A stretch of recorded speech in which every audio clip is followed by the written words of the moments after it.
அருட்பெருஞ்சோதி அருட்பெருஞ்சோதி தனிப்பெரும் கருணை அருட்பெருஞ்சோதி. எல்லா உயிர்களும் இன்புற்று வாழ்க, வள்ளல் மலரடி வாழ்க வாழ்க, கொல்லா வருதம் குவளை எல்லாம் ஓங்குக, நல்லோர் நினைத்த நலம் பெறுக, நன்றி நினைத்த எல்லோரும் வாழ்க இசைந்து. உலக மக்களே, அறிவார்ந்த அன்பர்களே, ஆண்மநேய ஒருமம்பாடுரிய அன்பர்களே, வல்லப்பம்ம நமக்கு அருளிய திருவுட்பாவில் 3ஆம் திருமுறையில் பதிகம் 15 ஜோதிட நாடல் என்ற பதிகத்தில் இருக்கின்ற விளக்கங்களை பார்த்து கொண்டிருக்கிறோம். ஜோதிட நாடல் மொத்தம் 10 பாடல்களை கொண்டது. ஒவ்வொரு பாடலிலும் நமது பிள்ளை பெருமான் அவர்கள் எப்படியெல்லாம் இறைவனை உருவகப்படுத்தி வேண்டுகிறார் என்பதையும், இறைவனை பார்க்க முடியாமல் எப்படி தவித்துக் கொண்டிருக்கிறார் என்பதையும், பார்க்க முடியாமல் தவித்துக் கொண்டிருப்பதை இறைவன் இன்னும் நம்மிடம் சேரவில்லை என்று ஒரு ஜோதிடர்கிட்ட போய் ஜோசியம் பார்க்கிறார். ஜோதிடம் பார்க்க வேண்டும் என்று சொல்லி ஒரு ஜோதிடத்தை சென்று ஜோதிடம் கேட்கிறார். என்ன சொல்லி கேட்கிறார்? இதற்கு முன்னால் ஒரு சிறிய முன்னுரை. இதுவரையிலும் நாம் 3ஆம் திருமுறையில் பார்த்த பாடலுடைய விளக்கம், வல்லப்பம்மன் அவர்கள் இந்த மண்ணுலகிற்கு ஒரு தாயின் வழியாக வருவிக்க உற்று 9 ஆண்டுகள் வரையிலும் தான் யார் என்று தெரியாத நிலையில் இருந்தபோது இறைவன் ஆட்கொண்டு அவருடைய மறைப்பு நிலையை மட்டும் நீக்குகிறார். இறைவனால் வருவிக்க உற்றவன் என்ற நிலை மட்டும் அவருக்கு தெரிகிறது. அந்த காலகட்டங்களில் சமயங்களும் மதங்களும் மார்க்கங்களும் சூழ்ந்திருந்த போது இந்த சமயங்களும் மதங்களும் மார்க்கங்களும் எப்படியெல்லாம் இறைவனை உருவகப்படுத்தின என்பதையும், எப்படியெல்லாம் வழிபட்டார்கள் மக்கள் என்பதையும் ஒவ்வொரு பாடலிலும் நமக்கு தெளிவாக அருளியிருக்கிறார்கள் நமது வள்ளற்பெருமானவர்கள். காரணம், இவருக்கு மறைப்பு நிலை இருந்து கொண்டிருக்கிறது. அருட்பெருஞ்சோதி ஆண்டவருடைய திருவிளையாடல் நடந்து கொண்டிருக்கிறது. தன் மகனை சமயங்களிலும் மதங்களிலும் மார்க்கங்களிலும் இருக்க சொல்லுகிறார். இது அவருக்கு தெரியாது. அவருக்கு தெரியாமலே எல்லாம் நடந்து கொண்டிருக்கிறது. அதன் பிறகு இறைவன் மீண்டும் ஆட்கொண்ட பிறகு, சுத்த சன்மார்க்கத்தை கொடுத்த பிறகு அவருடைய நிலை மாறுகிறது. தந்தையிடமிருந்து சுத்த சன்மார்க்கத்தை பெற்றுக்கொள்ளுகிறார். தந்தையினுடைய அறிவுரையின்படி இனிமேல் இந்த உலக மக்களுக்கு சமரச சுத்த சன்மார்க்கம்தான் தேவை, சமயங்களோ மதங்களோ மார்க்கங்கள் எல்லாம் ஒளிந்து விட்டன, அதில் கூறப்பட்ட நெறிகளெல்லாம் பொய்யான நெறிகள் என்று சொல்லி சுத்த சன்மார்க்கத்தை மக்களிடம் சொல்லுவதற்காகத்தான் என்னை வருவிக்க செய்தார் என்பதை நமது இறைவன் வல்லற்பெருமான் அவர்கள் தெளிவாக குறிப்பிட்டிருக்கிறார்கள். அதை திருவட்பாவிலே நாம் காணலாம். ஆக இந்த பாடலை பார்த்த பிறகு, சுத்த சன்மார்க்கத்தை பெற்ற பிறகு இறைவன் யார் என்பதையும், உண்மையான இறைவன், பிரபஞ்சத்தை தோற்றுவித்த இறைவன், ஆதியும் அந்தமில்லா தோன்றிய இறைவன் அருட்பெருஞ்சோதி ஆண்டவர் என்றும், இந்த சமயங்களும் மதங்களும் மார்க்கங்களும் அவர்களுடைய கருத்துக்கு ஏற்றபடி, வேதங்களும் ஆகமங்களும் அவைகளுக்கு கருத்துக்கு ஏற்றபடி இறைவனை உருவகப்படுத்தின என்பதையும், உண்மையான இறைவனுடைய சொரூப ரூபம் ஜோதி வடிவம் என்பதையும், சமயங்களும் மதங்களும் மார்க்கங்களும் கூறப்பட்ட உருவ வழிபாடுகள் தேவையில்லை என்பதையும் தெளிவாக நமக்கு 6ஆம் திருமுறையிலே அறிவித்திருக்கிறார்கள். அதை தான் நாம் பார்த்து கொண்டிருக்கிறோம். முதலிலே இந்த பாடலுடைய விளக்கத்தை பார்க்க போகிறோம். அதன் பின் 6ஆம் திருமுறையிலே எப்படி நடந்தது, இறைவனுடைய திருவிளையாடல் எப்படி நடந்தது, எப்படி இவர் இறைவன் ஆனார் என்பதையும் ஒவ்வொரு பாடலிலும் கூறியதை நாம் பார்த்து கொண்டிருக்கிறோம். அந்த வகையில் இன்று நாம் பார்க்க வேண்டிய பாடல் 3ஆம் திருமுறை 6வது பாடல், பதிகம் 15 ஜோதிட நாடல். பாடலை நல்லா கவனிங்க. எப்படியெல்லாம் இறைவனை இந்த பிரபஞ்சம் தோன்றிய காலத்திலிருந்தே சிவபெருமானையோ நடராஜனையோ சொக்கநாதனையோ ஈஸ்வரனையோ எப்படியெல்லாம் உருவகப்படுத்தினார்கள் என்பதை இவரும் வல்லப்பெருமானவர்கள் நமக்கு தெரிவித்திருக்கிறார்கள். அதை பார்க்கிறோம்.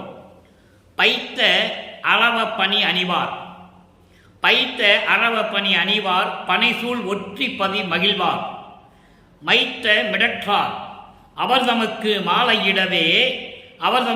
மாலையிடவே நான் உள்ளத்தில் வைத்த கருத்து முடிந்திடுமோ, வரிதே முடியாது அழிந்திடுமோ, உய்த்த மதியால் ஜோதிடம் பார்த்து உரைப்பீர் புரிநூல் உத்தமரே.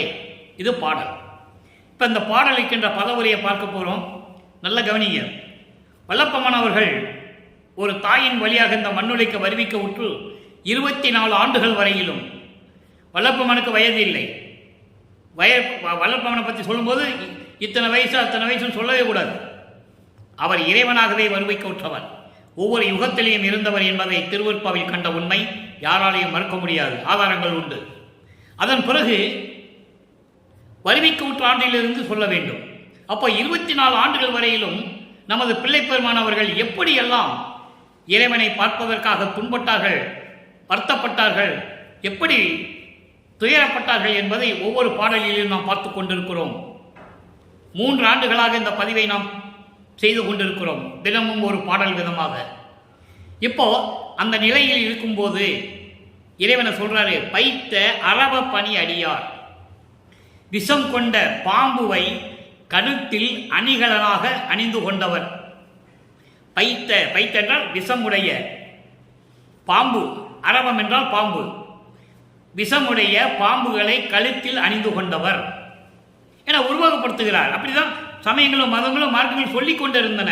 இவரும் அந்த காலத்தில் இருந்து கொண்டிருந்தார். அதை தான் அதையும் கூறுகிறார். அதுக்கப்புறம் பனைசூழ் ஒற்றியில் ஒற்றிப்பதி மகிழ்வார். பனைசூழ், பனைகள் சூழ்ந்த எழில் மிகுந்த திருவொற்றியூரில் இருக்கின்ற இறைவன், திருவொற்றியூர் என்னும் இடத்தில் இருக்கின்ற இறைவன்.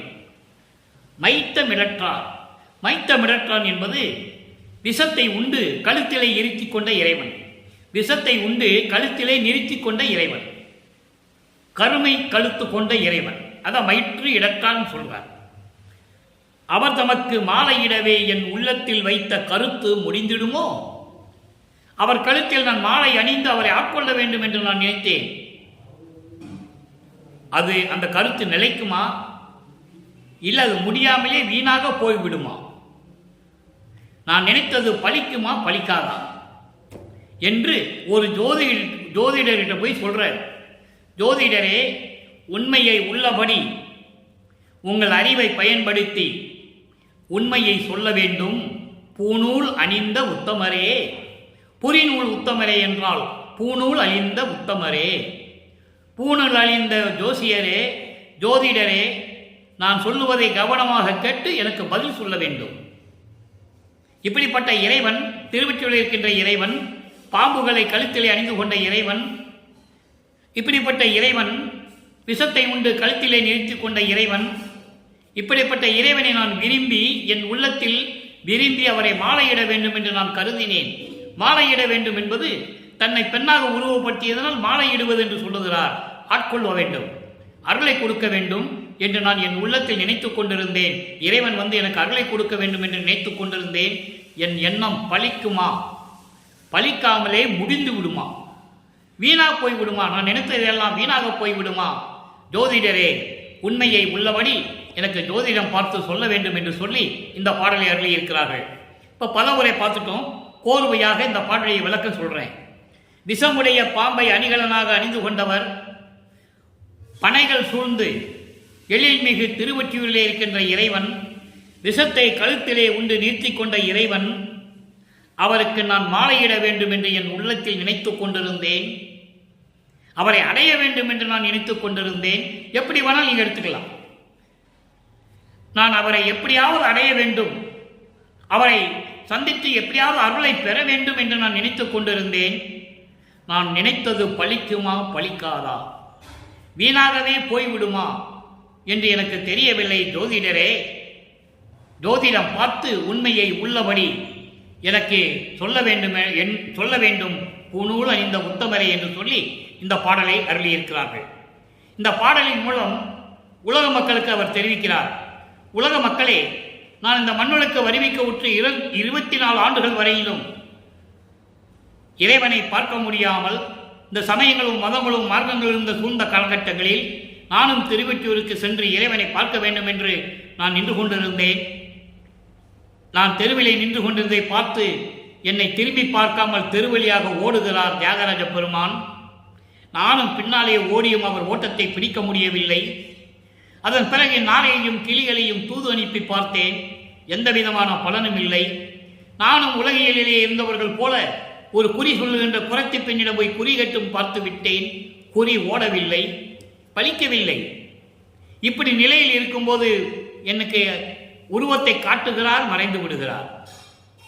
அவரை அடைய வேண்டும், அவருடைய அருளை பெற வேண்டும் என்று நான் எண்ணிக்கொண்டிருக்கிறேன். நான் நினைத்தது பலிக்குமா பலிக்காதா, இல்லை வீணாகவே போய்விடுமா என்று எனக்கு தெரியவில்லை. இந்த நிலையில் இருந்து கொண்டு உலக மக்களே, நான் திருவொற்றியூரில் இருந்து கொண்டு தியாகராஜனை பார்ப்பதற்காக நான் அங்கு இருந்து கொண்டிருந்தேன் என்று இந்த பாடலின் மூலம் உலக மக்களுக்கு தெரிவிக்கிறார். இப்போ சமயங்களும் மதங்களும் மார்க்கங்கள் இந்த சூழ்நிலையை சொல்லிட்டார். அதன் பிறகு அந்த மார்க்கங்களை விட்டு வெளியே வராரு. அவர் அப்பா கூட்டு வர்றாரு. அருப்பஞ்சாண்டவர் சுத்த சன்மார்க்கத்தை கொடுத்து சுத்த சன்மார்க்கத்துக்குள்ளே என்றாகிறார். அப்போ தந்தையிடம் விண்ணப்பம் வைக்கிறார் பிள்ளை. அதான் பிள்ளை பெரு விண்ணப்பம். பிள்ளை பெரு விண்ணப்பம் 96வது பாடல். பாடலை நல்லா கவனிங்க. ஏன்னா 3ஆம் திருமுறையில் எந்த அருளையும் பெற முடியாது, எந்த அருளையும் கொடுக்கவில்லை. அந்த நிலையில் இருந்து கொண்டிருந்தார்கள் நமது பிள்ளை பெருமானவர்கள். இப்போ சுத்த சன்மார்க்கத்தை கொடுத்த பிறகு சமயங்களையும் மதங்களையும் மார்க்கங்களுடைய நெறிகளை எல்லாம் நீக்கிவிட்டு தன் மகனை சுத்தப்படுத்தி அதெல்லாம் தேவையில்லை என்று உலக மக்களுக்கு அறிவித்து விடுவார்கள் என்று சொல்ல, இவரும் தந்தையின் கட்டளைப்படி சமயங்களும் மதங்களும் மார்க்கங்கள் எல்லாம் இனிமேல் உலக மக்களுக்கு தேவையில்லை, பொறித்த மதம் சமயம் எல்லாம் பொய்யே, அவற்றில் புகுதாதீர் என்று தெளிவாக கூறிவிட்டு சுத்த சன்மார்க்கத்தை பெற்றுக்கொள்ளுகிறார்கள். அப்ப பிள்ளை பெருவிண்ணப்பம். இரும்பினும் கொடிய மனம் செய்யும் பிழையும் என் பிழை அன்று என பல்கால் விரும்பி நின் அடிக்கே விண்ணப்பித்து இருந்தேன். அவ்வளவு அற்புதம் பாருங்க. சமயங்களும் மதங்களும் மார்க்கங்களும் நான் விரும்பி இருந்ததில்லை. நீ இருக்க சொன்னாய் இருந்தேன், வா சொன்னாய் வா என்று சொன்னாய் வந்து விட்டேன், அது பொய் என்று சொன்னாய் சொல்லிவிட்டேன். நான் செய்த குற்றங்கள் பிழைகள் எதுவுமே நான் விரும்பி செய்ததில்லை. இந்த இரும்பு போன்ற கொடிய தீயல் செல்கிற இந்த மனம் இருக்கிறதே, இந்த மனம் செய்த பிழைகள் எல்லாம் என்னுடைய பிழைகள் அல்ல என்று ஏற்கனவே உனக்கு நான் பல தடவை விரும்பி சொல்லிவிட்டேன். உன் திருவடியிலும் விண்ணப்பம் வைத்து விட்டேன். என் பிழை எதுவுமே இல்லை என்று சொல்லுகிறார். அடுத்து பாருங்க, வேறு நான் செய்தது இங்கு என்னே, உன்னாலே இந்த மண்ணுலக்கு வருவிக்க உற்று. இங்கு என்பது இந்த மண்ணுலகம். உன்னாலே இந்த மண்ணுலக்கு வருவிக்க உற்று நான் என்ன பயன் கண்டேன்? நான் என்ன செய்வேன்? எனக்கு எந்த விதமான பலனும் இல்லையே, எதற்காக என்னை வருவிக்க செய்தாய் என்று கேட்கிறார். அதுக்கடுத்து சொல்றார் பாருங்க, அரும் பொன்னே திருச்சிற்றம்பலத்து அமுதே. இங்க தியாகராஜ பெருமான் சொன்னாரா? திருவொற்றியூரில் இருக்கின்ற சொன்னாரா? இல்லை. அப்போ நிலைகள் மாறுகிறது. சமயங்களும் மதங்களும் மார்க்கங்களில் கூறப்பட்ட சமய தலைவர்களுடைய பெயர்களும் அடிபட்டு விட்டது. இப்போ அருப்பெருஞ்சோதி திருச்சிற்றம்பலத்து அமுதே, சத்தியஞான சபையில் இருக்கின்ற அமுதனே, அப்பனே என்று இருக்கின்றேன். நல்ல கவனிங்க, அப்பனே என்று இருக்கின்றேன். நீதான் என் தந்தை என்று நான் இருந்து கொண்டிருக்கிறேன். இந்த மண்ணுலகிலே உன்னால் வருவிக்க செய்து நான் எந்த பிழையும் செய்யவில்லை. இதை பல தடவை உங்ககிட்ட நான் சொல்லிட்டேன். உன் திருவடிக்கே விண்ணப்பம் வச்சுட்டேன். அப்போ நீதான் என் தந்தை என்று நான் இருக்கிறேன். துரும்பினும் சிறியேன் புகழ்வது என். ஒரு தூசி போன்று இருக்கின்ற இந்த மகன் என்ன சொல்ல முடியும்? என்ன சொல்ல முடியும்? என்ன செய்ய முடியும்? நினது தூயதாம் திருவுள்ளம் அறியுமே, உன்னுடைய தூய்மையான திருவுள்ளத்திற்கு இது தெரியுமே என்று சொல்லி விண்ணப்பம் வைக்கிறார். இப்போ விண்ணப்பம் வச்சாச்சு. இவர் இந்த மண்ணுலக்கு வருவிக்கின்ற அந்த மாயைகளை சிக்கி எப்படி இருந்தாருன்னு அப்ப கிட்ட சொல்றாரு. சொல்லணும்ல, உலக மக்களுக்கு தெரியப்படுத்த வேண்டும். உலகியலிலே ஒரு தாய்க்கும் ஒரு தந்தைக்கும் மகனாக வருவிக்க செய்த இவர் மாயைகளை எப்படி சிக்கிக் கொண்டிருந்தார் என்று உலக மக்களுக்கு சொல்ல வேண்டும். சாதாரணமான குழந்தைகள் அவர் வருவிக்க செய்யும் போது இறைவனாகவே இறைவனால் வருவிக்க உற்றவர் என்பதை இங்கே நான் பதிவு செய்ய கடமைப்பட்டிருக்கிறேன். அதுக்கப்புறம் என்ன சொல்றார் பாருங்க, துரும்பியின் சிறியேன் புகழுதனின் தூயம் திருவுள்ளம் அறியுமேன்னு சொல்லிட்டு இந்த மாயையின் விளக்கத்தில் சொல்றார் பாருங்க. 27வது பதிகம் மாயையின் விளக்கம் 6வது பாடல். 3ஆம் திருமுறையிலே பார்த்த பாடல் 6வது பாடலுக்கு அங்கே எந்த விளக்கமும் இருக்காது. அதனுடைய சூட்சமமான விளக்கங்கள் சுத்த சன்மார்க்க விளக்கம் இங்கே இருக்கு. வளத்திலே செவிலி எடுத்திட சோம்பி, நல்ல கவனிக்க நண்பர்களே, வளத்திலே செவிலி எடுத்திட சோம்பி மக்கள் பால் காட்டி விட்டிருந்தாள். என்னை வருவிக்க செய்து நான் நன்றாக இருக்க வேண்டும் என்று விரும்பி என்னை வளர்க்கவும் என்னை அன்போடு அணைத்துக் கொள்ளவும் ஒரு செவிலித்தாயிடம் என்னிடம் கொடுத்து விட்டாய். செவிலித்தாய் என்பது உலகியலிலே இருக்கின்ற ஒரு தாயிடம் என்னை ஒப்படைத்து விட்டாய். நல்லா புரிஞ்சுக்கணும். நீங்க விளக்கங்கள் நிறைய இருக்கிறது. அதெல்லாம் சொல்லப்போனால் பாடலுடைய விளக்கத்தை பார்க்க முடியாது. நீ என்னை இந்த மண்ணுலகிற்கு விரும்பி வருவிக்க செய்து நான் நன்றாக இருக்க வேண்டும் என்று சொல்லி என்னை அணைத்துக் கொள்ளும்படி ஒரு செவிலித்தாயிடம் வளர்க்கும்படி கொடுத்து விட்டாய். ஆனால் அவள் என்ன செய்தாள்? மக்கள் பால் காட்டிவிட்டிருந்தாள். மக்கள் பால் என்பது உலகியலிலே என்னை எப்படி நடத்துவாங்களோ ஒரு குழந்தையை அதுபோன்று என்னை நடத்தி கொண்டிருந்தாள். இயற்கைதானே. உலகியல்ல ஒரு குழந்தை பிறந்தனா தாய் என்ன சொல்லுவா? அவள் வேலையை பார்த்துட்டு இருப்பா. குழந்தை அழுதா போய் தூக்கிக்குவா. மலம் ஜலம் கழிச்சதுன்னா, மழை நீர் கழிச்சதுன்னா போய் சுத்தப்படுத்துவா. இது உலகியலில் நடக்கின்ற விஷயம்தான். உலகியலிலே வருவிக்க விட்டதனால் இதை சொல்லுகிறார்.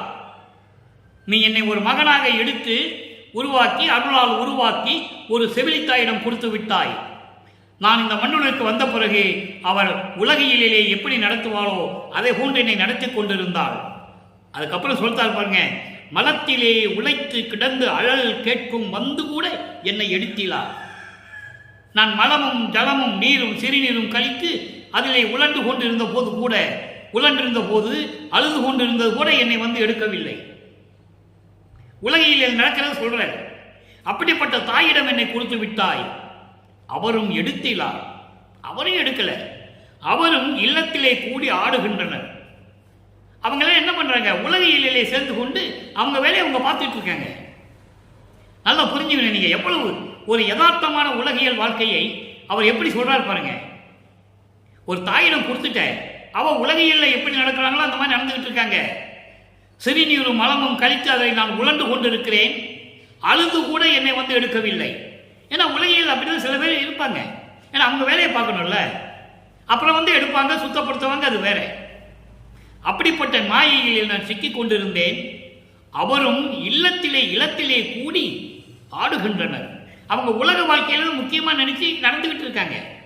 என்னை ஒரு பொருட்டாகவே நினைக்கவில்லை. நான் யார் என்பதை ஒரு பொருட்டாக அவங்க நினைக்கவில்லை. இப்போ அதுக்கு பதில் சொல்றார் பாருங்க. இன்னொரு இடத்துல, பிரபஞ்சத்தில் யாரும் சொன்னதில்லை, திருவெப்பாளி இருக்கிறதே மக்களுக்கு யாரும் சொல்லலையே. என்ன சொல்றார் பாருங்க, என்னுடைய அருமை நிலத்திலே அவர்கள் அறிந்தீலா. நான் எப்படிப்பட்டவன்? உன் மகன், உன்னுடைய மகன் நான். என்னுடைய அருமை விண்ணுலகத்திலும் மண்ணுலகத்திலும் யாருக்கும் தெரியவில்லையே. அந்த நிலையில் தானே நீ என்னை மாயையில் சிக்க வைத்துக் கொண்டிருந்தாய். அற்புதமா கேட்கிறார் தந்தையை பார்த்து. என்னுடைய அருமை நிலத்திலே அவர்கள் அறிந்திலார். உன்னுடைய மகன் நான். என்னுடைய அருமையை அவர்களுக்கு தெரிந்திருக்க வாய்ப்பில்லை, அறிந்திருக்கவில்லை. நான் யாருன்னு அவனுக்கு தெரியாது அவங்களுக்கு. அதனால்தான் இப்படியெல்லாம் மாயைகளை சிக்கி என்னை வதைத்துக் கொண்டிருந்தார்கள், துன்பப்படுத்திக் கொண்டிருந்தார்கள். விண்ணுலகத்திலும் மண்ணுலகத்திலும் நான் ஒரு சாதாரண குழந்தையாகத்தான் அவர்கள் நினைத்துக் கொண்டிருந்தார்கள். உன்னுடைய மகன் என்று அவங்களுக்கு யாருக்கும் தெரியாது. அறிந்திலார்.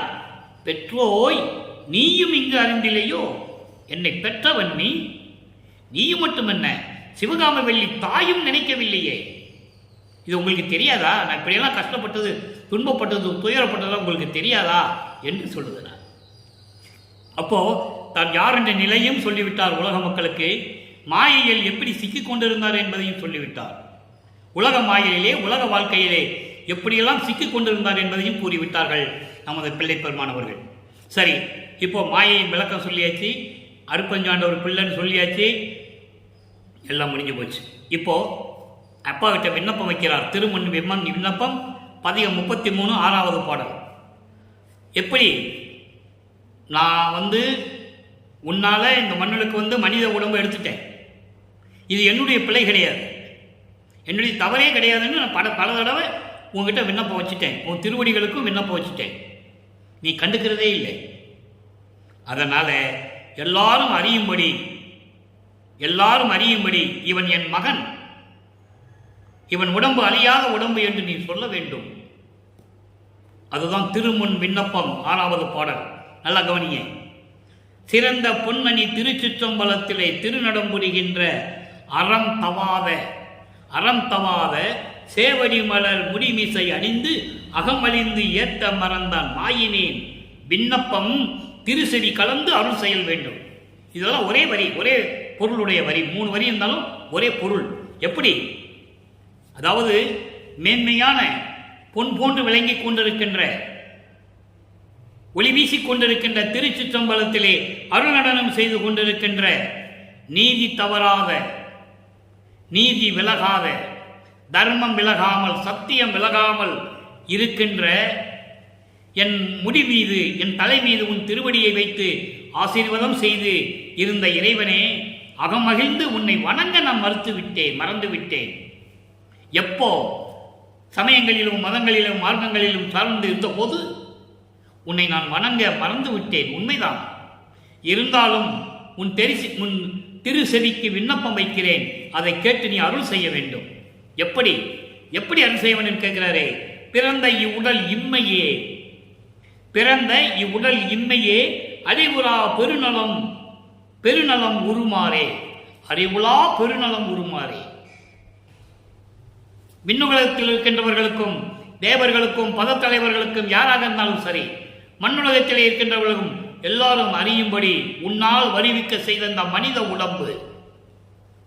மனித உடம்பு அழிகின்ற இந்த மனித உடம்பை அழியாத உடம்பாக்கி முத்தேகத்தை கொடுத்து அருள் வடிவமாக எனக்கு கொடுக்க வேண்டும் என்று சொல்லி தந்தையிடம் விண்ணப்பம் வைக்கிறார்.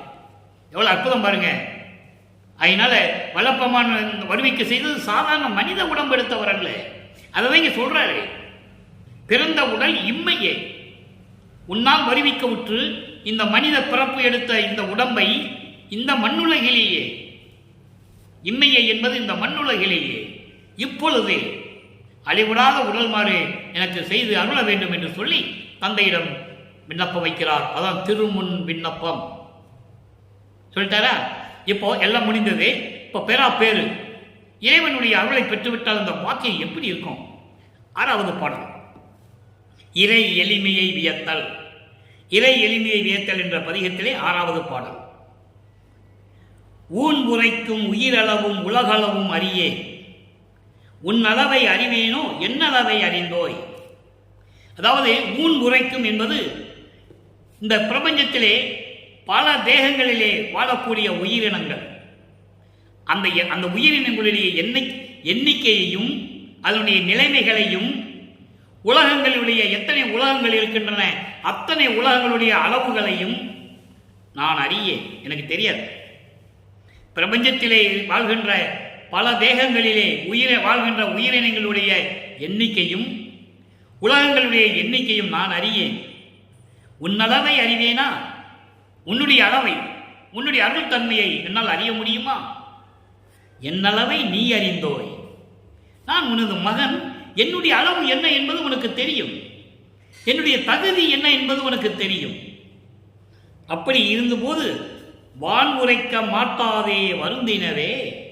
வான் உரைக்க, வான் அவர்கள் சொல்ல முடியாத அளவிற்கு, அறிய முடியாத அளவிற்கு மேல்நிலையில் இருக்கின்ற இறைவனை, யார் இறைவனை பார்க்கவில்லை என்பதை பல பாடல்களில் விளக்கம் கொடுத்திருக்கிறேன்.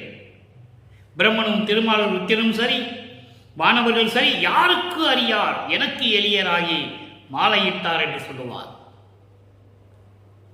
அரி பிரம்மன், திருமால், போகினா இந்திரன் மற்றும் புங்கவர்கள்னா தேவர்கள், யாராலையும் அறிய முடியாத பார்க்க முடியாத இறைவன் எனக்கு எளியராகி அருளை கொடுத்தார் என்று சொல்லுவார். அதை இங்க சொல்றாரே, வான் உரைக்க மாட்டாதே வருந்தினவே. எல்லாம் வருந்துறாங்க, இறைவனை பார்க்க முடியல.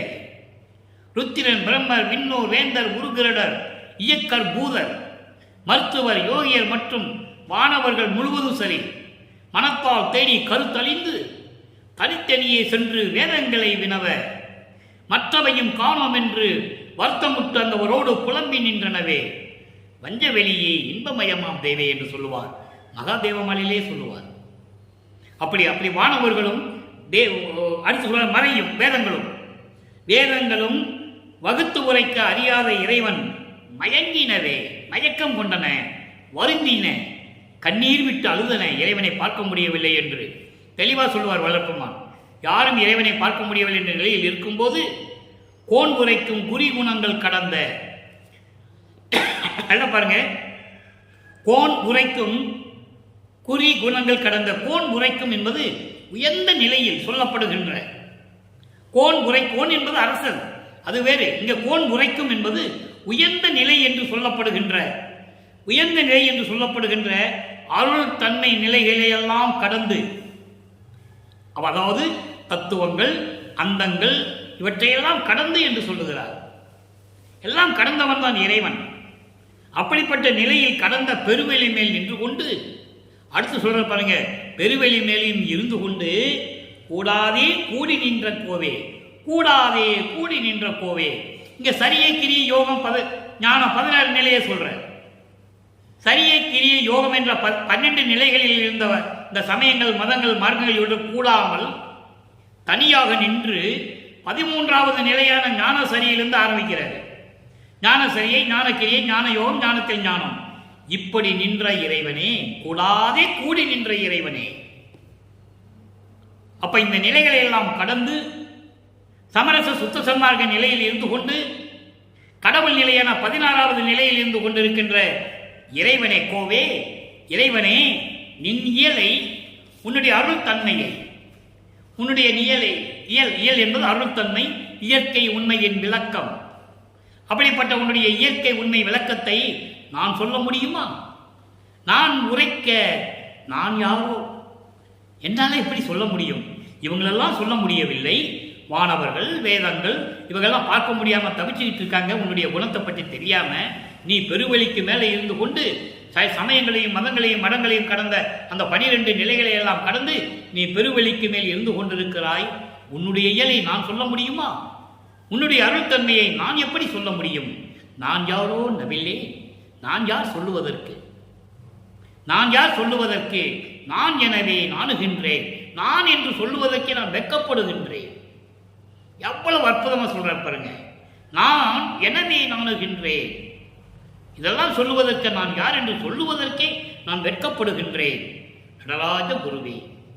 ஏற்கனவே சொல்லியிருக்கேன், நடராஜன் சொன்னோன்னே சிதம்பரத்துக்கு போயிடக்கூடாது மனம், அது வேறு. இங்கே நடராஜ குருவை என்பது நடராஜனுக்கும் குருவாக இருக்கின்ற அந்த அருட்பெருஞ்சோதி ஆண்டவர்.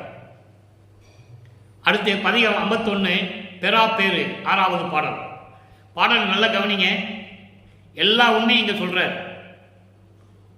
அதாவது தான் யார் என்ற தெரியாத நிலையில் வருவிக்க விட்டிருந்த போது எப்படி இருந்தார், சமயங்களையும், மதங்களையும், மார்க்கங்களையும் கடந்த போது எப்படி இருந்தார், அதன் பிறகு இறைவன் வந்து ஆட்கொண்டு சுத்த சன்மார்க்கத்தை கொடுத்த பிறகு எப்படி விண்ணப்பம் வைக்கிறார், மாயையின் விளக்கத்தை எப்படி கூறுகிறார், என்னுடைய அருமையை யாருமே தெரிந்து கொள்ளவில்லையே என்று சொல்லுகிறார். அதன் பிறகு இறை நிலையை சொல்லுகிறார். அருட்பெருஞ்சாண்டவர் எந்த நிலையில் இருக்கின்றார் என்று சொல்லுகிறார். இப்போ அப்படிப்பட்ட இறைவனிடம் அருளை பெற்ற பிறகு அந்த அருள் எப்படிப்பட்டது உலக மக்களுக்கு சொல்லியாக வேண்டும். 6வது பாடல். அடுக்கிய பேரண்டமெல்லாம் அணுக்கள் என விரித்த அம்மே, என் அப்பா, என் ஐயா, என் அரசை. முதல்ல 2 வரியா விளக்கம் சொல்றேன். அடுக்கிய பேரண்டங்கள்லாம், இந்த பிரபஞ்சத்தில் சொல்லப்பட்ட இந்த அண்டங்கள் எல்லாம் இருக்கின்றதே, அந்த அண்டங்கள் எல்லாம் அணுக்கள் என விரித்த. அணுக்கள் என்பது அதாவது கண்ணுக்கு தெரியாத அணுக்களாகும். அப்படி படைத்த இறைவன். அப்படி மட்டுமல்ல, அடுக்கிய அண்டங்கள்லாம் என விரித்த என்பது அப்படிப்பட்ட அணுக்களாக விரித்து கொண்டு அணுக்களாக படைத்து அந்த அண்டங்களிலே படைக்கப்பட்ட உயிரினங்கள், எத்தனை வகையான உயிரினங்கள், இவற்றையெல்லாம் படைத்து கொண்டிருந்த இறைவன் என் அம்மா, என் அப்பா, என் ஐயா, என் அரசே என்று சொல்லுகிறார். அடுத்து பாருங்க, நடுக்கிய என் அச்சமெல்லாம் தவிர்த்தருளி. நடுக்கிய என் அச்சமெல்லாம் தவிர்த்தருளி. நடுக்கிய என் அச்சமெல்லாம் என்பது நான் சமயங்களிலும், மதங்களிலும், மார்க்கங்களில் இருந்த போது நீ அங்கே இருக்க சொன்னாய், இருந்தேன். என்னை ஆட்டி படைத்த அந்த நடுக்கம் இருக்கிறதே, அது இப்ப நினைச்சாலும் பயமா இருக்கிறது. அது இப்ப நினைச்சா கூட எனக்கு பயமாக இருக்கிறது. அந்த பயத்தையும் நீக்கி அருளி, அந்த பயத்தை நீக்கி அஞ்சாரே மகனே என்று சொல்லி எனக்கு அருளி அழியா ஞான அமுதம் அளித்து, அழியாத ஞானம் அமுதம் அளித்து உலகில் நாட்டிய பேரறிவே. அப்படி ஞான அமுதம் அளித்து இந்த உலகில் என்னை நிலையாக இருக்கும்படி அழியாத நிலையில் வைத்துக் கொண்டு ஒவ்வொரு யுகத்திலும் நான் எப்படி இருந்தேனோ அதுபோன்று என்னை நிலையாக நிறுத்தி எனக்கு அருளை கொடுத்து கொண்டிருக்கின்ற பேரறிவே. பேரறிவை என்பது மெஞ்ஞான அறிவுடைய இறைவனே. ஞானம் வேறு, மெஞ்ஞானம் வேறு. அறிவு வேறு, மெஞ்ஞான அறிவு வேறு. சிவன் வேறு, சிவம் வேறு. இப்படி பல விளக்கங்கள் இருக்கின்றன. அப்படிப்பட்ட மெஞ்ஞான அறிவுடைய இறைவனே, இந்த ஒரு வரிக்கு மட்டும் ஒரு பாடலை சொல்ல நான் கடமைப்பட்டிருக்கிறேன். ஞான அமுத அளித்து. அதென்ன ஞான அமுதம் சொல்லணும், இல்லை உலக மக்களுக்கு சொல்லணும். அப்போ ஞான அமுதம் என்பது சாகா கல்வி. யாரும் சாகா கல்வியை பெற்றிட முடியாது.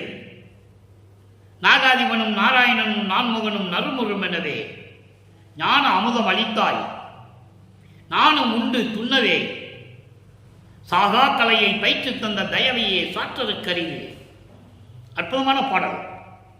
தேவர்களும் சரி, இந்திரனும் தேவர்களும் பிரம்மனும் திருமாலும் ருத்திரனும் யாராக இருந்தாலும் சரி, அவர்களெல்லாம் நறுமுறும் எனவே, நறுமுறுமைவே என்பது ஆதங்கப்பட்டு கோபப்பட்டு கொண்டிருக்கிறார்கள். ஆத்திரத்தில் பல்ல கடிக்க, கோபத்தில் பல்ல கடிச்சா நர நரன்னு சத்தம் கேட்கும். அந்த மாதிரி கோபப்பட்டு கொண்டிருக்கின்ற நேரத்தில் எனக்கு ஞான அமுதம் அளித்தாய், ஞான அமுதம் அளித்தாய், நானும் உண்டு துண்ணவே, நானும் அதை ஞான அமுதத்தை நீ கொடுத்தாய், நானும் உண்டு. தொடர்ந்து என்ன செஞ்ச? சாதா கலையை பயிற்று தந்த தயவையை சாற்றருக்கறிவு. அப்ப ஞான அமுதம் அளித்தாதான் சாகா கல்வியை பெற முடியும். அந்த நிலை இருந்து கொண்டுதான் இங்க சொல்றாரு, ஞான அமுத அளித்து அழியா ஞான அமுத அளித்து. சாகா கல்வியை யார் வாங்கினது? யாருமே வாங்கலையே, வல்லப்பம்மன் ஒருத்தர் தானே. அதெல்லாம் சொன்னாரே, ஏம சித்தி சாகா கல்வி தத்துவங்களை நிகரம் செய்தல், அதன் பிறகுதான் கடவுள் நிலை அறிந்த அமயமாதல். இந்த நிலைகள் எல்லாம் வர வேண்டும், அவன் தான் இறைவனாக முடியும். அப்படிப்பட்ட நிலையில் இருந்து கொண்டிருப்பவர் வல்லற்பமான அவர்கள் என்பதை நான் பதிவு செய்ய கடமைப்பட்டிருக்கிறேன். ஆக அப்படி அழியாத ஞானமுது அளித்து இந்த உலகில் நாட்டிய பேரறிவே, இந்த உலகில் நிலையாக என்னை இருக்க வைத்து அழியாமல் இருக்க வைத்த என்னுடைய பேரறிவே, அருப்பெருஞ்சோதி ஆண்டவரே, எனது தந்தையே என்று சொல்லுகிறார். ஊழி ஓடு ஊழி உளவினும் அழியா உடம்பை அளித்தனன். நான் ஒவ்வொரு யுகத்தில் இருந்தேன், இருந்தால் கூட எனக்கு அழியா உடம்பை கொடுத்தவன்.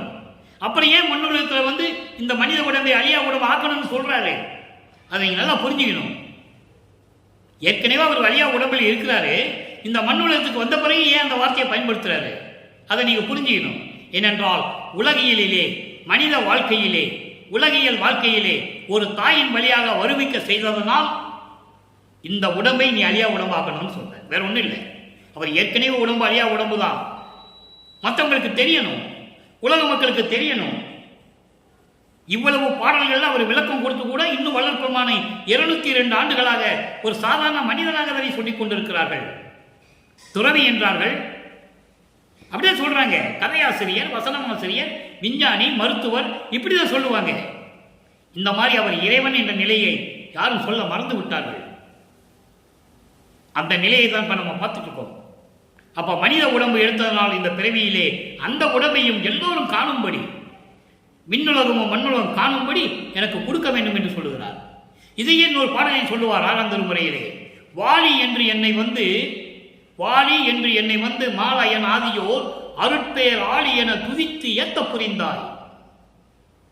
பிரம்மனும் திருமாலும் ருத்திரனும் மாணவர்கள் எல்லாம் வந்து இவரை வாழ்த்துறாங்க. அருள் கடலே, எங்களை காக்க வந்த கடலே என்று சொல்லி என்னை வணங்கி வாழ்த்துகிறார்கள். அந்த நிலையை எனக்கு கொடுத்து விட்டாய். நீ தூளி அன்றே என்றும் எனக்கு சாகா வரமும் உவந்தளித்தாய். அன்னைக்கே விண்ணுலகத்தில் அன்னைக்கே வாங்கியாச்சு. அப்புறம் இங்கே ஏன் அழியா உடம்பு கேட்கிறாரு? நீங்க நல்லா புரிஞ்சுக்கணும் மக்களே, நல்லா யோசிக்கணும். மனித உடம்பு எடுத்ததனால் உலக மக்களுக்கு தெரியப்படுத்த வேண்டும், நான் கடவுளாகவே வந்தவன். அந்த நிலையை உலக மக்களுக்கு சொல்ல வேண்டும் என்றுதான் தந்தையிடம் சொல்லுகிறார். உலகம் அறிய, தேவர்கள் அறிய, மண்ணுலகம் விண்ணுலகம் அறிய நீ இதை செய்ய வேண்டும் என்று சொல்லுகிறார். அப்படிப்பட்ட நிலையில் இருந்து கொண்டிருப்பவர் வல்லற்பமான் என்பதை நீங்கள் புரிந்து கொள்ள வேண்டும். அடுத்து பாருங்க, இடுக்கிய கைப்பிள்ளை என இருந்த சிறியனுக்கு எல்லாம் செய்வல்ல சித்தி இந்த பெருந்தகையே சொல்லிட்டாரா? எல்லாம் கொடுத்துட்டார், வாங்கிட்டார். அதாவது இடுக்கிய கைப்பிள்ளை என்பது ஆதரவு இல்லாமல், கேட்பார் இல்லாமல், எடுப்பார் கைப்பிள்ளையாக இருந்த இந்த மகனுக்கு அப்படிதானே இருக்க வச்சாரு. சமயம் ஒரு தாய் வழியாக கொண்டு வந்து சும்மா சாதாரண பிள்ளை மாதிரி எடுப்பார் கைப்பிள்ளை மாதிரி தானே இருந்தாரு. அப்படிப்பட்ட இருந்த எனக்கு இந்த மகனுக்கு, இங்கே சிறியன் என்பது மகன், அப்படிப்பட்ட இந்த மகனுக்கு எல்லாம் செய்வல்ல சித்தியையும் கொடுத்த பெரும் தகையே, அருப்பெருஞ்சோதியே. எவ்வளவு அற்புதமா சொல்றாங்கன்னு நீங்க புரிஞ்சுக்கணும். அப்படிப்பட்ட இறைவன் ஐந்தொழிலையும் கொடுத்து ஆக்கி முதலாம் தொழில் ஐந்தையும் ஆக்கி அழித்தல் முதலாம் ஓர் ஐந்தொழிலையும் தேக்கி அமுது நீசை என்றான். எவ்வளவு அற்புதமா சொல்றாரு பாருங்க. ஆக்கி அழித்தல் முதல், படைத்தல் முதல், படைத்தல், காத்தல், அழித்தல், மறைத்தல், அருளல், இந்த 5 தொழிலையும் மொத்தமாக நீசை என்று சொல்லி எனக்கு ஞானாமுதம் அளித்தாய்.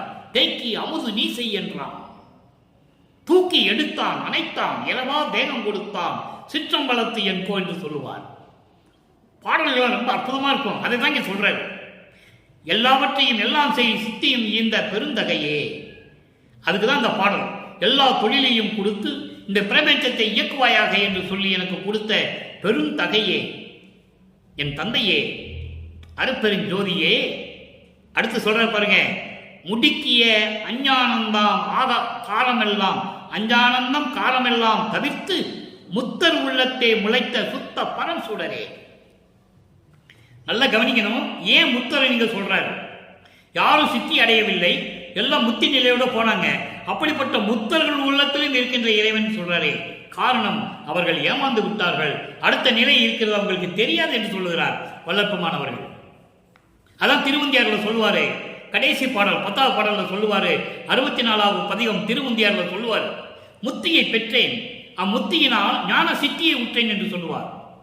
முத்தியை நான் பெற்றுவிட்டேன், அந்த முத்திக்கு அப்புறம் ஒரு சித்தி இருக்கு, ஞான சித்தி, அதையும் நான் பெற்றுவிட்டேன் என்று உந்திப்பெற, சித்தன் ஆனேன் என்று உந்திப்பெற. சித்தன் என்பது இறைவன். ஞான சித்தியை பெற்றவங்க தான் இறைவன் ஆக முடியும். கர்ம சித்தி யோக சித்தி இருந்தாலும் ஆக முடியாது. அவங்க காலகட்டம் முடிஞ்சு போச்சு. கர்ம சித்தி இருக்கனுக்கு 3.25 வருஷம் தான் அவங்களுடைய அருள் இருக்கும். வல்லப்பமான் சொல்றாரு, தெளிவா சொல்றாரு. யோக சித்தி பெற்றவங்களுக்கு 108 வருஷம் தான் அவங்களுடைய அருள் நிற்கும். அதுக்கப்புறம் நிற்காது. அவன் என்ன சொன்னாலும் நிற்காது. ஆனா ஞான சித்தி அப்படி இல்லை, பிரபஞ்சத்தை இயக்கக்கூடிய சித்தி. அதனால அகவல்ல சொன்னாரு, முத்தி என்பது நிலை, முத்தி என்பது நிலை முந்துரு சாதனம் அத்தகென்ற அருட்பெருஞ்சோதி என்று சொல்லுவார். முத்தி என்பது ஒரு நிலை, அதற்கு பிறகு ஒரு சாதனம் இருக்கிறது என்று சொல்லுவார். அந்த சாதனம் என்ன சாதனம்? அடுத்த பாடலிலே சொல்லுவார். சித்தி என்பது நிலை சேர்ந்த அனுபவம் அத்தகென்ற அருட்பெருஞ்சோதி. சித்தி என்பது இறைவனுடைய நிலை சேர்ந்த அனுபவம். சாதாரண சித்தர்கள் செய்வது அது சித்தி அல்ல, அது மாயாஜலம். அதெல்லாம் சும்மா கண்கட்டி வித்தை. சித்தி என்பது நிலை சேர்ந்த அனுபவம். சித்தி என்பது கடவுளை சேர்ந்த அனுபவம். நல்லா புரிஞ்சுக்கணும். அதுக்கப்புறம் தான் சொல்றாரு, அதை தான் இங்க சொல்றாரு. முத்தர் உள்ளத்தை முடுக்கிய அஞ்ஞானந்தம். முடுக்கியனா என்னை வந்து தாக்கிய அறியாமையில் எனக்கு இருள் சூழ்ந்திருந்த போது, அறியாமையில் நான் இருள் சூழ்ந்த நிலையில் இருந்த போது, சமயங்களும் மதங்களும் மார்க்கங்களும் சார்ந்த நிலையில் நான் இருந்த போது என்னை தாக்கிய இந்த அஞ்ஞானமெல்லாம் அறியாமையெல்லாம் தவிர்த்து எல்லாவற்றையும் நீக்கி, ஏன்னா இறைவன் தான் நீக்கணும். இவரை விரும்பி அங்கே இருந்ததில்லை. சமயங்களையும் மதங்களையும் மார்க்கங்களையும் பற்று கொண்டு திருநீர் பூசிவிட்டு உத்தராஜிக்கிட்ட போட்டு இவர் விரும்பி இருந்தது இல்லை என்பதை தெளிவாக கூறியிருக்கிறார்கள். ஆதாரங்கள் உண்டு. நம்ம அடுத்த பதியத்தில் அதை நம்ம பார்க்க போறோம். இதெல்லாம் வேண்டாம் மகனே. அப்பா சொல்வார் மகன்கிட்ட, இது வரைக்கும் நீ போட்டிருந்தது போதும், திருநீர் பூசினது போதும், உத்தராஜிக்கிட்ட போட்டது போதும், இனிமேல் உனக்கு தேவையில்லை என்று சொல்லியதெல்லாம் நம்ம பார்க்க போறோம். அடுத்த பதியத்தில் பார்க்க போறோம். அப்போ இந்த நிலைகள் எல்லாம் இவர் விரும்பி இருந்தியதில்லை. இந்த அறியாமையெல்லாம் நீக்கி என்னை தாக்கிய இந்த துன்பங்களையும் துயரங்களையும் எல்லாம் நீக்கி யார் உள்ளத்தில் இருக்கின்ற இறைவன் சொல்றாரே, அப்படிப்பட்ட இறைவன் என்று சொல்றாரே. முத்தர் உள்ளத்தை முளைத்த சுத்த பரம் சுடரே. முத்தர்கள் முத்தி அடைந்து விட்டார்கள். சுத்த சம்பார்க்கத்தை தெரியாமல் முத்தி அடைந்து விட்டார்கள். ஞான சித்தியை தெரியாமல் முத்தி அடைந்து விட்டார்கள். இருந்தாலும் அவர்கள் உள்ளத்திலும் இருக்கின்ற சுத்த பரம் சுடரே, சுத்த சன்மார்க்கத்தை சேர்ந்த இறைவன், பரம் சுடர், சுயமாக தோன்றிய இறைவன், அப்படிப்பட்ட இறைவனே என்று சொல்லி இந்த பாடலில் கருதியிருக்கிறார்கள். ஆக இவருடைய நிலையையும் கூறுகிறார், இறைவனுடைய நிலையும் சொல்றாரு. எப்படிப்பட்ட இறைவன்? அப்படியெல்லாம் சமயங்களிலும் மதங்களிலும் நான் இருந்தபோது நான் பட்ட துன்பங்களை எல்லாம் நீக்கி, அந்த அறியாமையை எல்லாம் நீக்கி, இருளை போக்கி, எல்லா வல்ல சித்தையும் எனக்கு கொடுத்தாய் இந்த உலகில் நிரந்தரமாக அழியா வடிவில் என்றும் இந்த பிரபஞ்சத்தை இயக்குவதற்காக என்னை நீ உருவாக்கி விட்டாய், நிலையாக நிறுத்தி விட்டாய். அப்படிப்பட்ட இறைவனே அருட்பெருஞ்சோதியே என்று சொல்லி இந்த பாடலை நமக்கு அருளியிருக்கிறார்கள். ஆக அன்பர்களே, இன்று நாம் பார்த்த 3வது பதிகத்தில் இருக்கின்ற 6வது பாடலுக்கு இவ்வளவு விளக்கம் இருக்கிறது. அங்க சமயங்களிலும் மதங்களிலும் மார்பில் சூழ்ந்து இருந்தார். அது இருக்க வேண்டிய கட்டாயம். இறைவனுடைய திருவிளையாடல் இவர் விரும்பி இருந்ததில்லை, உன்னுடைய திருவிளையாடலை நான் அறிந்து கொண்டேன் என்ற பாடல் அனுபவ மாலையிலே 100வது பாட்டிலே இருக்கிறது. 100வது பாட்டிலே 5வது வரியிலே இருக்கிறது. எல்லாம் உன் திருவிளையாடல் என்று நான் நினைத்துக் கொண்டேன், உன்னுடைய திருவிளையாடல் தான் இதெல்லாம் நடந்தது, அதனால் உன்மேல் எனக்கு கோபம் இல்லை. முதலிலே கோபப்பட்டவர், தந்தை மீது கோபப்பட்டவர். அற்புதமா இருக்கும் அந்த காட்சிகள்லாம், ரொம்ப அருமையா இருக்க பாடலாம் இருக்கு. நம்ம அடுத்த பதியத்தில் பார்க்க போறோம். அப்போ இப்படிப்பட்ட இறைவன் திருவிளையாடல் செய்து கொண்டிருந்தார் என்பதை தெளிவாக கூறியிருக்கிறார்கள். அந்த நிலைகள் எல்லாம் மாறி இப்படியெல்லாம் அருளை கொடுத்து விட்டார் என்பதையெல்லாம் வள்ளற்பெருமான் இந்த உலக மக்களுக்கு வெளிப்படையாக கூறிவிட்டார்கள். அதை இந்த வள்ளலார் ஊழியன் உங்களுக்கும் தெரிவித்து விட்டேன். இப்படியெல்லாம் நிலைகள் இருந்து கொண்டிருந்தன. இந்த நிலையில் வள்ளற்பெருமான் இறைநிலையில் இருந்து கொண்டு இந்த பிரபஞ்சத்தை இயக்கிக் கொண்டிருக்கிறார் என்பதை உங்களுக்கு தெள்ள தெளிவாக பாடலிலே இருக்கின்ற பொருளை இறைவன் அறிவித்தபடி இறைவனுடைய தயவாலயம் கருணையாலும் பெற்ற விளக்கத்தை உங்களுக்கு நான் சொல்லிவிட்டேன். என் கடமை முடிந்து விட்டது. அடுத்து பாருங்க, ஒரே ஒரு சின்ன விளக்கம். திருவந்தியாரில் ஒரு 3 வரிதான், அற்புதமான விளக்கம். அந்த 3 வரியும் சொல்லிதான் ஆக வேண்டும். 6வது பாடல் திருவந்தியார் பதிகம் 64 6வது பாடல். திரை அற்றுவிட்டது, செஞ்சுடர் தோண்டிற்று. திரை அற்றுவிட்டது. திரை என்பது மாயையினுடைய மறைப்புகளெல்லாம் நீங்கிவிட்டது. பிரபஞ்சம் முழுவதும் விளங்கிவிட்டது, உண்மை விளங்கிவிட்டது. எப்படி மதங்களும் சமயங்களும் மார்க்கங்களும் நெறிகள் எல்லாம் மக்களுக்கு தேவையில்லை என்ற நிலையை இறைவன் உருவாக்கிவிட்டார். அந்த திரையெல்லாம் நீங்கிவிட்டது. அப்புறம் செஞ்சுடர் தோன்றிற்று. செஞ்சுடர் என்பது இங்கே அருட்பெருஞ்சோதி. அருட்பெருஞ்சோதி உதயமாகிவிட்டது. சமரச சுத்த சன்மார்க்க காலம் தொடங்கிவிட்டது. அதான் அதனுடைய விளக்கம். அருட்பெருஞ்சோதி ஆண்டவர் உதயமாகிவிட்டார். சமரச சுத்த சன்மார்க்க காலம் தொடங்கிவிட்டது. பறை ஒளி ஓங்கிற்று. எங்கும் பறை ஒளி, பறை சத்தம் விளங்கிக் கொண்டிருக்கிறது, முரசு கொட்டி கொண்டிருக்கிறது. அருள்ஜோதி ஆனேன் என்று அறையப்பா முரசு, அருளாட்சி பெற்றேன் என்று அறையப்பா முரசு, மறுசார்பு தீர்ந்தேன் என்று அறையப்பா முரசு, மரணம் தவிர்த்தேன் என்று அறையப்பா முரசு. இதான் பிரபஞ்சத்தின் வெற்றி. அந்த பிரபஞ்சத்தினுடைய வெற்றியை இங்கு சொல்லுகிறார். பறை ஒளி ஓங்கிற்று. பிரபஞ்சம் முழுவதும் ஒளி வீசிக்கொண்டு, இந்த பிரபஞ்சம் முழுவதும் ஒளி வீசிக்கொண்டு முரசு கொட்டி விளங்கிக் கொண்டிருக்கிறது என்று சொல்லுகிறார். என்று உந்திப்பற. உந்திப்பற என்பது ஏற்கனவே நான் விளக்கம் நிறைய தடவை கொடுத்திருக்கேன். உந்தி என்பது காற்றிலை உந்துகின்ற ஒரு சக்தி, அருவமாக இருப்பது. உணர்ந்து உடலில் பட்டால் தான் உணர முடியும். அப்படிப்பட்ட ஒரு நிலையில் இருக்கின்றத உந்தி என்று சொல்லுகிறார். பலித்தது பூசை என்று உந்திப்பற. பலித்தது பூசை என்று உந்திப்பற. என் தவம் பலித்து விட்டது என்று உந்திப்பற. நோவாமல் நோன்பு என்னை போல் நோற்ற வரும், எஞ்ஞான்றும் சாதாவரம் என்னை போல் சார்ந்தவரும், தேவானின் பேரருளை என்னை போல் பெற்றவரும், எவ்வுலகில் யார் உலர் சற்றே அறை என்று சொல்லுகிறார். அறைன்னா சொல்லுன்னு சொல்றார். எப்படி தவம் இருந்தேன்? நோவாமல் நோன்பு, உடம்ப வருத்தாமல். என்ன மாதிரி யாராவது தவம் இருந்திருக்காங்களான்னு கேட்கிறார். ஏன்னா இந்த சமயங்களும் புராணங்களும் மகாங்களும் எல்லாருமே என்ன பண்ணாங்க? கடலுக்கு அடியில் போய் தவம் இருப்பாங்க. ஏன்? ஏதாவது வரம் வாங்கணும். தன்னை யாரும் ஜெயிக்கக்கூடாது, தன்னை யாரும் ஜெயிக்கக்கூடாது, யாரும் என்னை கொல்லக்கூடாது. இப்படிதான் நிறைய வரங்கள். நான் நினைச்சதெல்லாம் நடக்கணும்.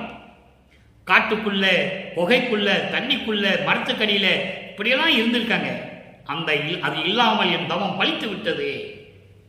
என் தவம் பழித்து விட்டது என்றால் எல்லா வல்ல அருளையும் நான் பெற்றுக்கொண்டேன் என்று உந்திப்பற. இந்த பிரபஞ்சத்தை இயக்கக்கூடிய அளவிற்கு எல்லா அருளையும் நான் பெற்றுக்கொண்டேன் என்று உந்திப்பற. நீ பிரபஞ்சத்தில் போய் சொல்லுன்னு சொல்ற. நான் சொல்லி பார்த்தேன், யார் கேட்ட மாதிரி தெரியல. நீ போய் சொல்லு, பிரபஞ்சத்தில் போய் சொல்லு. இப்படி சொல்லி இந்த பாடலை நமக்கு அருளி இருக்கிறார்கள்.